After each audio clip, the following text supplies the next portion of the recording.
Hello everyone, thanks for tuning in to today's video, doing GavsWeatherVids Sunday Roundup for today's video. So yes, this is the Sunday Roundup for March 2023, and we're going to go through things like activity, sea surface temperature anomalies, Arctic oscillation, North Atlantic oscillation, and the weather next 10 to 14 days and beyond as well. So sit back, relax, enjoy. This is your eclectic Sunday afternoon study roundup. I shall get on with that for you in a moment. Just say that first. A video today was 6 AM upload, and we also released the fall summer update. Very interesting. Watch that one, I think. So please check out those two vids if you like to do that. Like, share, and subscribe on videos. Thank you so very much, everybody, for doing that. I hope you're having a lovely Sunday while you're watching the Sunday roundup. I hope you are. Right, okay, we're going to start off with solar activity then. So this is how the solar disk is looking on our side of this day from solarham.net. We've got sunspot regions all over the disk, as you can see. But despite that, solar activity is actually reported at Solarham to be at low levels and is expected to remain at low levels. So we're just going to show you may have a large number of sunspots. They might not necessarily be all that active, but yeah, you know, very spotty looking disk today.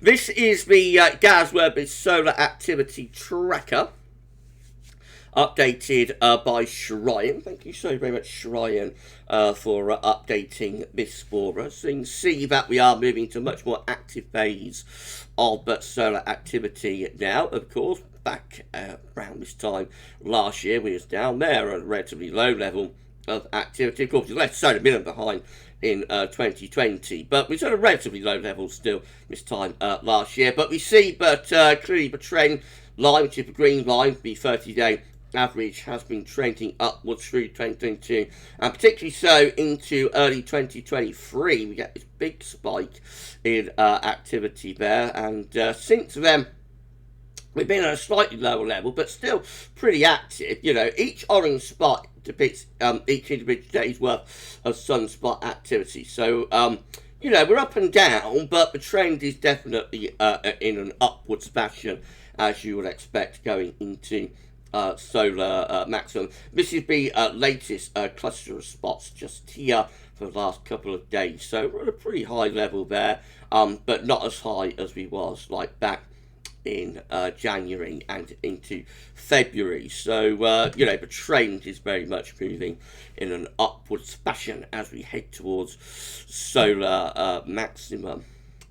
Now this is showing solar cycles 25 and 24 and 23 actually, in comparison to one another up to February 2023. So you can see that that's January's monthly sunspot number just there. You can see in January we had the highest level of solar activity, but we've had previous solar cycle so far very much on a par with both of the maximums that we had in solar cycle 24 in at the end of 2011 and also in early 2014.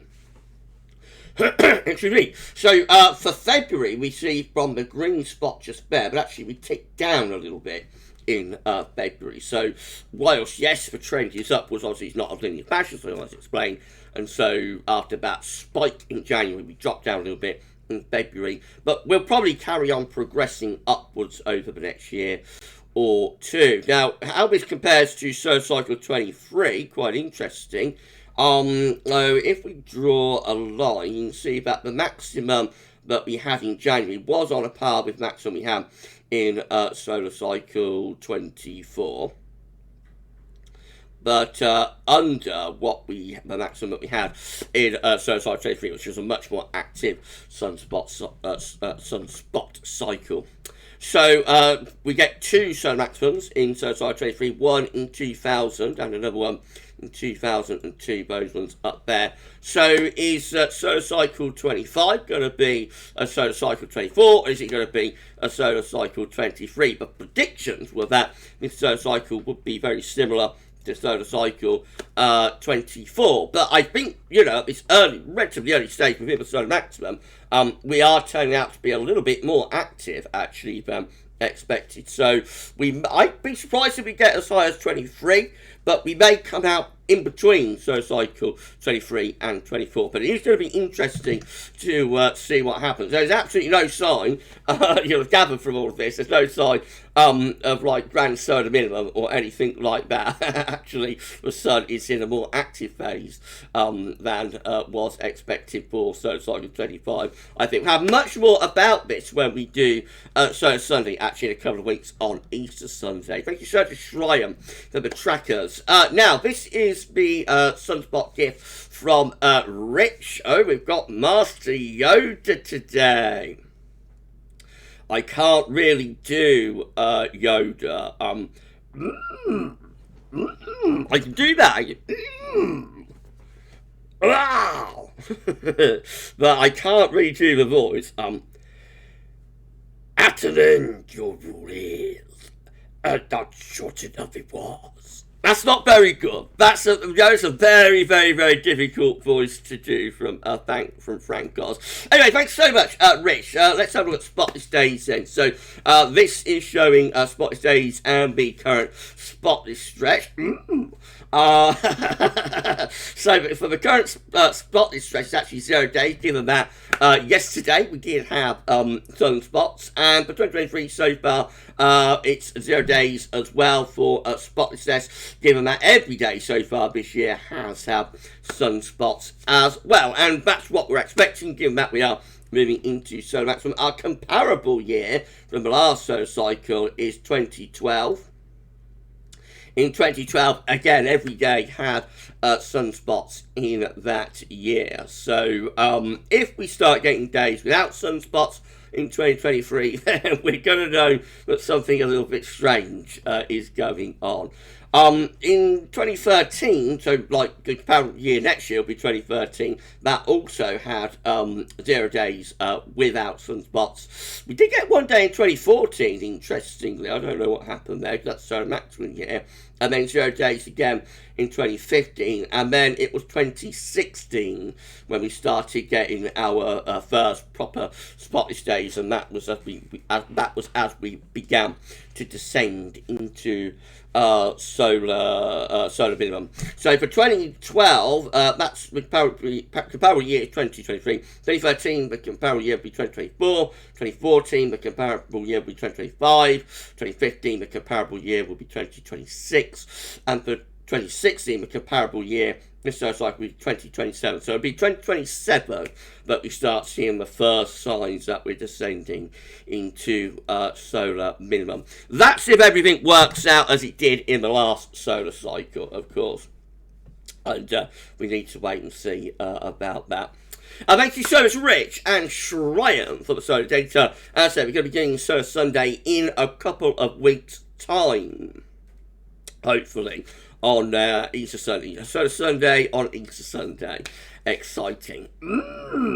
Thank you so much, Rick and Ryan.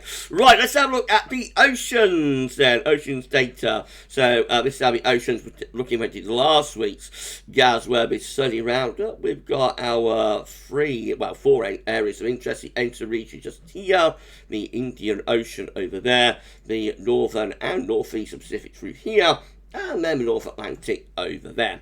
That's how the oceans were looking last month, as of the 17th of February. This is the latest. So let's deal with the ENSO region.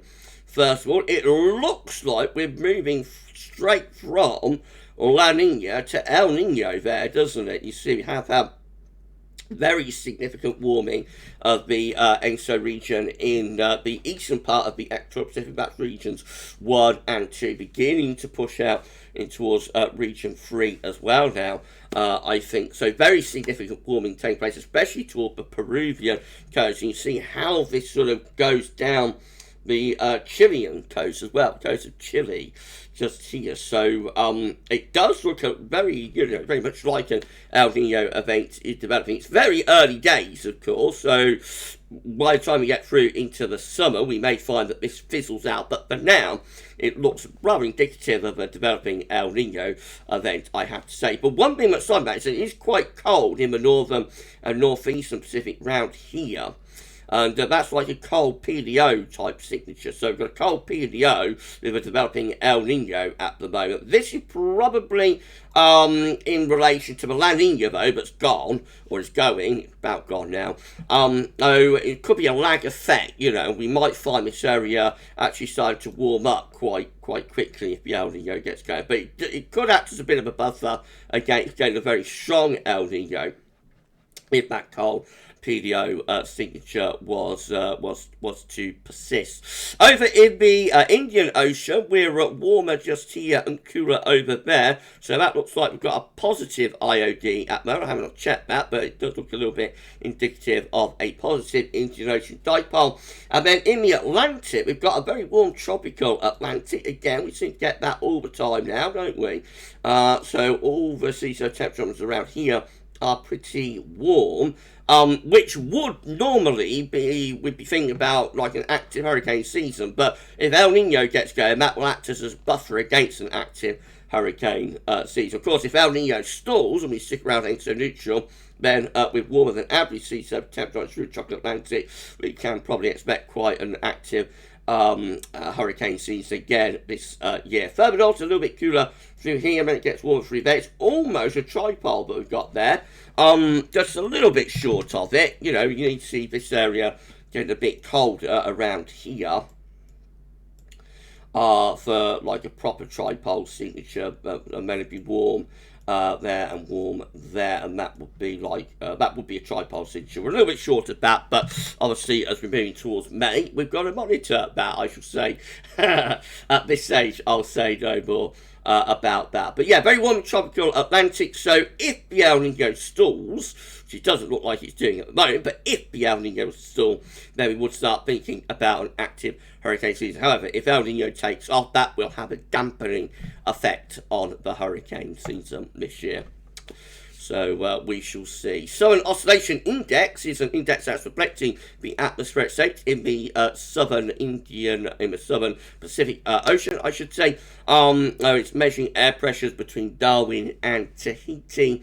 When the SOI is positive, the atmospheric setup will be reflective of La Nina. When the SY is negative, the atmospheric setup will be reflective of El Nino. If we come down here, you can see our columns here for Tahiti and Darwin, and then the overall SY number is just there. You can see we are getting some negative days actually, so looks as though we are shifting in towards like an El Nino type atmospheric setup. So we go to the 12th of March, for example, we're at -11, 16th of March at -12, 19th of March at -7, and so on. The most recent couple of days, 25th and 26th of March, because they're ahead of us in Australia, they're negative as well, at -3 and -1. Not strong negative, but it definitely looks like there is a little bit of a movement for the atmospheric setup to start shifting from La Nina to El Nino. You can see this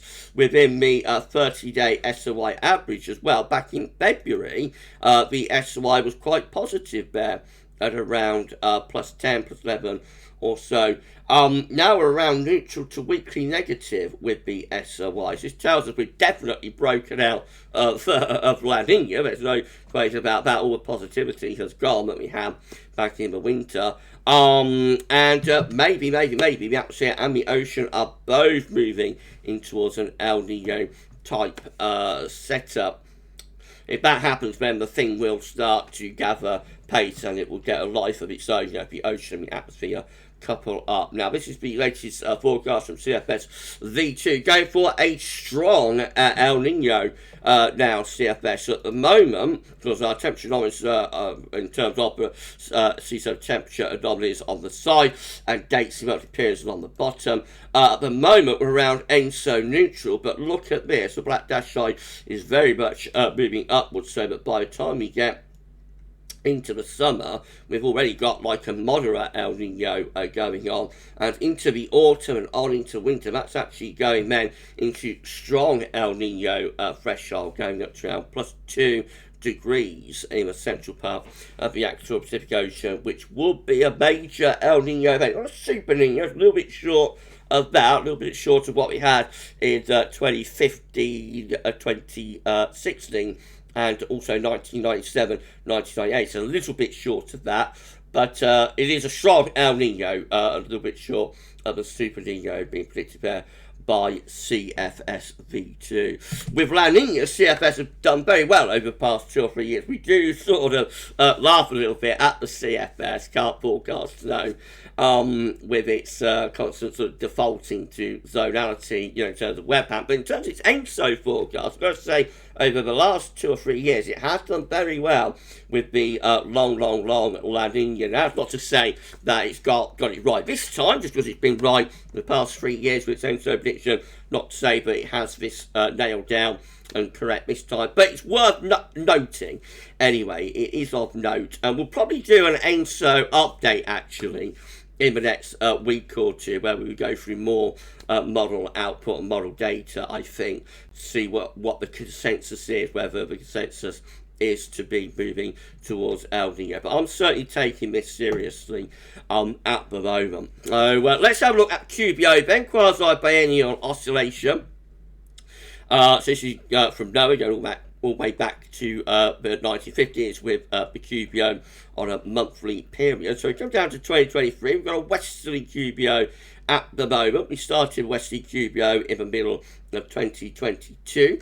The winter of 22-23 has been a solid westerly QBO winter, but you'll notice that for February actually had a slight weakening of that westerly QBO. In January was at plus 12.50. In February we went to down to plus 9.80. Still pretty strong with the westerly QBO. It could be that the westerly phase of quasi-biennial oscillation. We'll try to say I'm happy. I had a few glasses of magic water.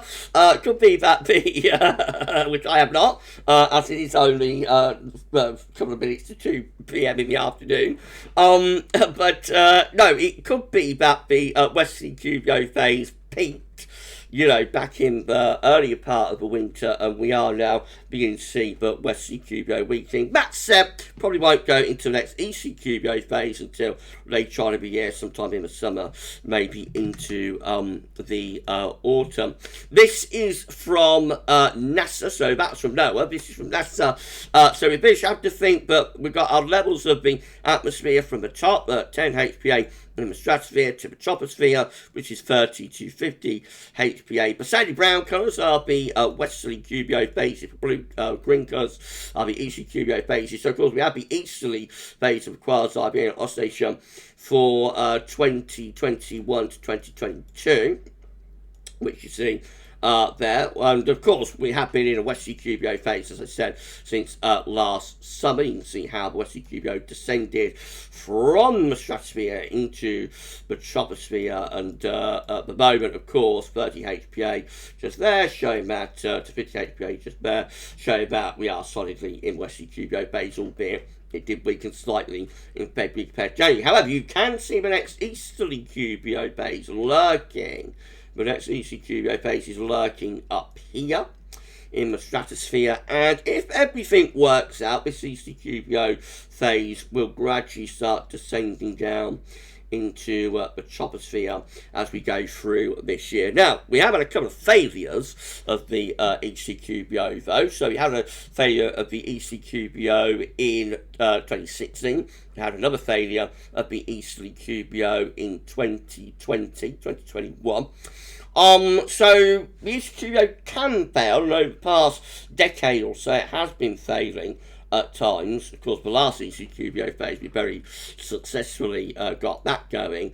We're not guaranteed that we'll go into EC QBO, but I would suspect we will do, and obviously we will monitor that over the next few months. That'll be particularly important when we get to the winter updates, of course, because the QBO is primarily a winter driver. When you're in a westerly QBO phase, you tend to strengthen the zone westers. When you're in an easterly QBO phase, you tend to weaken the zone westers. So easterly QBO phases can be associated with an increased chance of northern blocking and cold winter, but not as straightforward as that, because many easterly QBOs are mild winters, many easterly QBO winters are mild winters, and some westerly QBO winters are cold winters.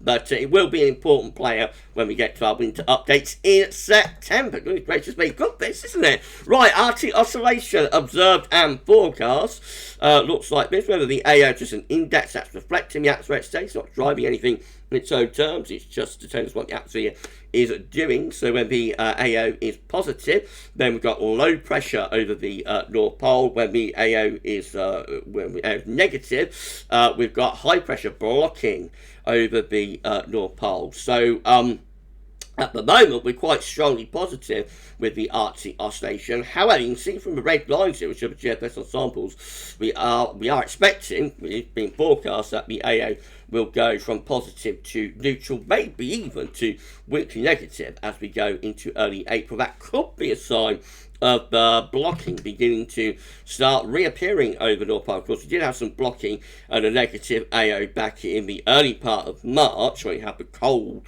the cold week 10 days, opening week 10 days back in March. Then we lost that blocking, and the AO went positive. It could be just a bit of an indication that we might start seeing some blocking coming back as we get into April. At the same time, the NAO observed and forecast looks like this. Again, this is reflecting atmospheric state, not driving anything its own terms. It's just looking at air pressures between Iceland and the Azores this time. And you can see that the NAO has been generally a negative phase since the beginning of March, when we had that cold opening to March. Currently, we're weakly negative with the NAO, but GFS Ensembles are forecasting that the NAO will become more strongly negative in the next few days, and they stay generally in negative territory right way through the opening week, 10 days or so of April. So with both of the indexes either at neutral or negative in April, this could well be a signal again for not particularly straightforward movement into spring. This could be a signal for cold snaps, maybe a cool or cold Easter, and just generally spring being a little bit on hold this year in terms of consistent warm, dry weather from the Azores high. These indexes, the way they're looking, the way they're predicted, both these indexes are not really suggesting that the Azores high are going to be very strongly reaching in and bring, protracted dry and warm weather over the next couple of weeks. So we'll see how it works out, but this on-off sort of spring, more off than on, I think, could be set to continue there into April.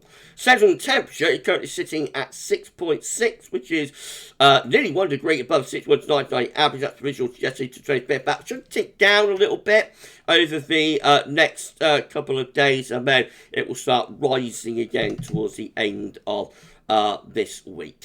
Right, let's do some forecasting then. These are the GFS upper air temperature and precipitation ensembles for the next couple of weeks. The red line is a 30-year upper air temperature average for Canterbury. You see, we're about average at the moment. Canterbury, we're going to get cold snap. We're having cold snap, but cold air is setting in. Now having cold snap for the next couple of days. Then we'll lift the temperature up through the middle second half of next week, and we go milder. Another cold snap appearing there next weekend, and then just pretty close to average, really, right way through the second week of April. You'll notice the thick green line, which is the GFS midnight operational run, that drops, quite a bit through the second week of April. So that's going into the Easter period, and again, today's midnight GFS run is quite cold over Easter. You will see that in a moment. Of course, we have got other ensembles that go much milder into Easter, even warmer. So, as ever, like a couple of weeks out, a lot of uncertainty Precipitation wise, so we have a couple of drier days now while it goes cooler. Then the rainfall comes back. It looked pretty unsettled, really, that from around Wednesday onwards, right way through towards east. Looks like going to be a regular rainfall at Canterbury, which is pretty reflective of many places. Temperature anomalies on the 26th of March to the 3rd of April, about average, sure, a little bit above. Notice how cold it is over Scandinavia, though. Goodness gracious me, winter really biting back up there across northern Europe. We're on the periphery, about on the edge of it, but not much to get excited about temperature-wise for the UK and I, close to ever so slightly above normal. And precipitation anomalies from 26th March to the 3rd of April, they're looking average to a bit wetter than average. Of course, we have to wait and see whether these very cold temperature anomalies, very cold temperatures, therefore, Scandinavia, whether they start edging into Western Europe beyond this. It only gets to the 3rd of April. Remember. The latest Windflow Map from earthnorthschool.net shows that with tumbling into the north, they've been highlighting this over recent days, that we would send the trough, send the low pressure eastwards, and as we do so, we will start bringing down a cooler or a colder northerly wind that has taken place today. And so for the next couple of days, we are going to have some colder temperatures, most notably so at night. Right, so let's have a look at chart data. So as you can make your looking for midnight on Tuesday under a ridge of high pressure, quite cold over that ridge, but it's being pushed aside by this big low in the Atlantic. And this low pressure will re-establish milder, but also wetter weather through the middle and second half of next week. Very unsettled by next weekend, with a deep low pushing in from off the Atlantic. Actually, sorry about that, everyone. That is yesterday's UK Met Euro run, is it? Saturday the 25th of March. Oh dear, dear, dear. Right, what are we going to do about that? Okay, I'm going to pause the video and see if we can get the UK Met Euro run up elsewhere. Hold on. Okay, we've got it at 2. Right, here we go then. Sorry about that, everybody. I just noticed at the last minute. This is today's UK Met Euro run for Sunday, the 26th of March. Here we go then. Low pressure on Wednesday coming in from off the Atlantic, and that leads us into a very unsettled second half to the coming week with low pressure centres, bringing spells of wind and rain, particularly focused on England and Wales, actually. Moving up to this time next week, it gets us midnight Sunday. Looks unsettled and cool as well. We are on the cool side of the jet stream there. We're under a trough of low pressure. Heights are rising a little bit within the high latitudes as well. You'll notice there's a bit of high pressure up there, in the Norwegian Sea. That's brings some cooler air into that area of low pressure. Just looks rather cool, maybe a bit cold, and wet and unsettled and pretty miserable for the first weekend of April there. Right, Icon looks like this. Again, low pressure moving in from Atlantic on Wednesday with a push of minor winds from the southwest into the end week. Very unsettled look to the Icon on. Deep low pressure pushing through the country from Friday into Saturday. That's how we're going to get to midday next Sunday. So we get to the Icon. Again, low pressure is knocking about the place, so it's going to be unsettled. And it looks a little bit cool as well, I have to say, with winds tend to be coming in from like a northwesterly direction. So cool cyclonic there with both the UK Met Euro and also Icon for the first weekend of April. GFS midnight running down, that pushes southwesterly winds on Wednesday. Mild, wet and windy into the end of the week. Very unsettled, deep low pressure in control through the weekend, bringing spells of rain as well. But gradually, you'll notice the heights are rising within the high latitudes as we're going up toward day 10. So we're sending these areas of low pressure southwards, but still having impacts from them with spells of rain. But blocking is starting to reappear within the northern latitudes. The jet stream is going quite a long way south there. The black line for jet, that's going all the way down towards southern parts of Spain. Looks pretty cool, that I have to say.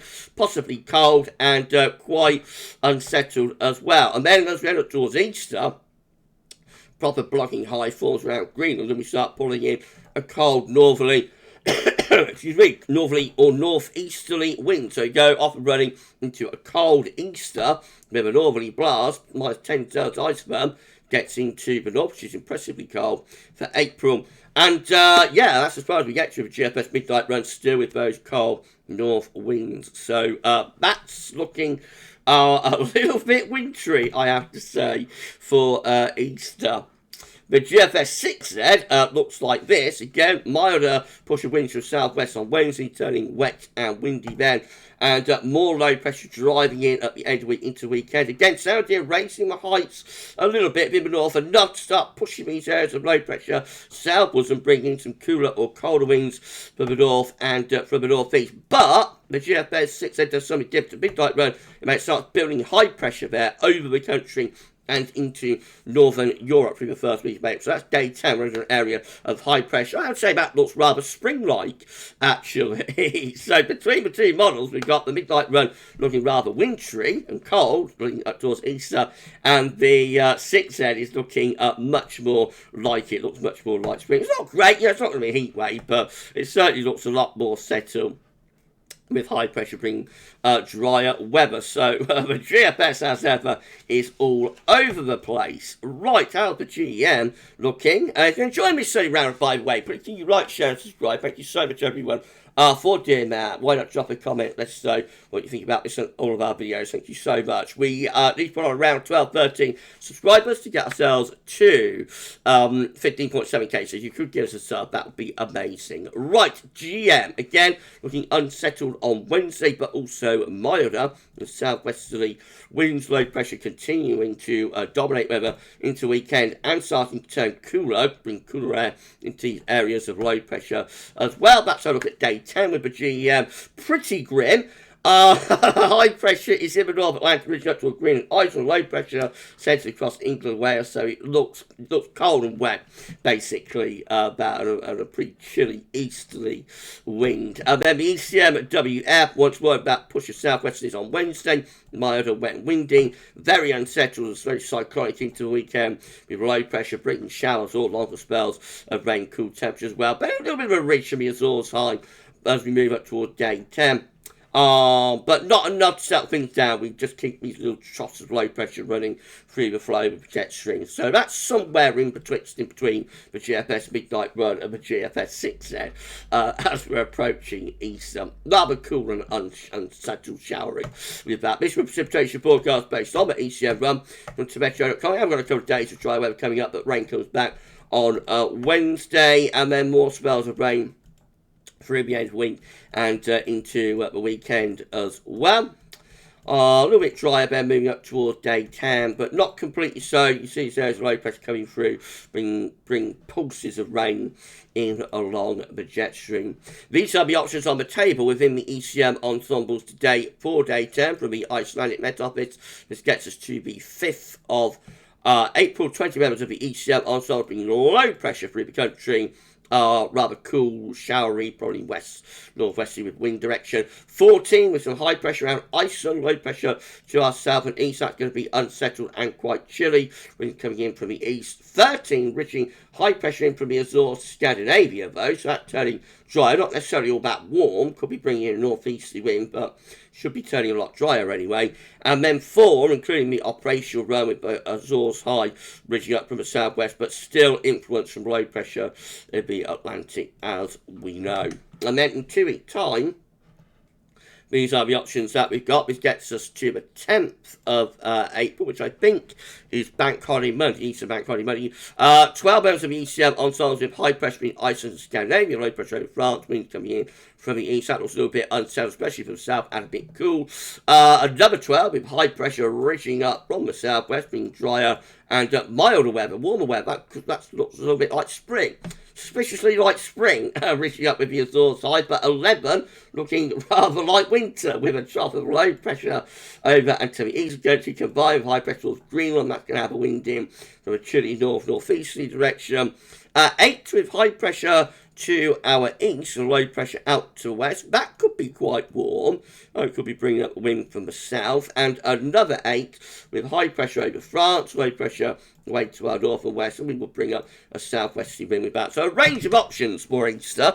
As ever, the weather always seems to know when we're moving towards, a bank holiday, an important period for the weather to be straightforward. And as ever, it's all looking very complicated as as we're approaching Easter.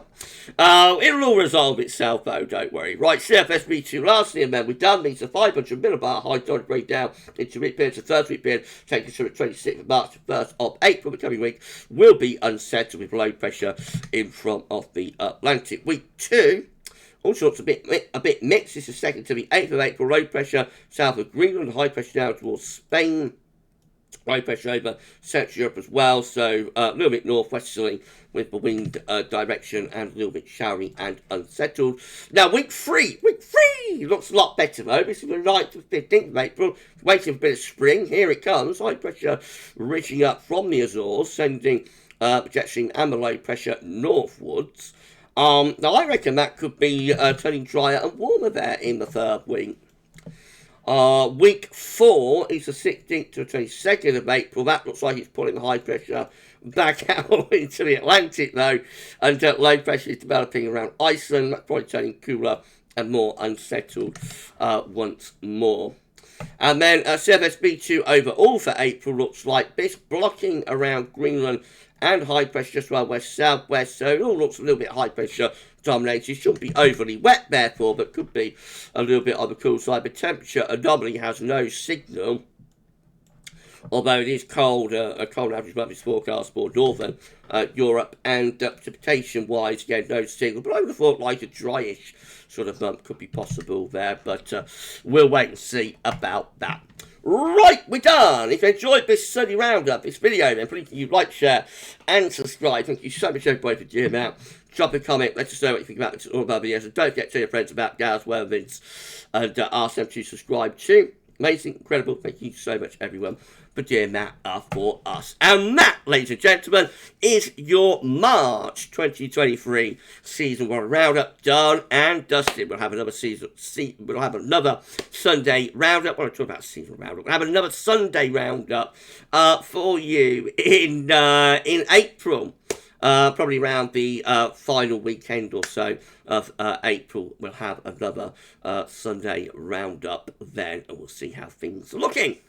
Right, so you enjoy the rest of your Sunday. Just coming tomorrow, we'll have a 6 a.m. upload. 10 to 14 down. I'm not sure I'm live streaming tomorrow. I might got something on with my family, you know, with my brother and my nephew Louis is back from uni tomorrow, so we might be having a meal and whatnot. So I should let everybody know tomorrow what's happening with the live stream, but I might take this Monday off. We'll see. But anyway, you enjoy the rest. That's what's happening tomorrow. Anyway, you enjoy the rest of your Sunday, and for the March 2023 Sunday Roundup, that's all for now. And thanks for watching.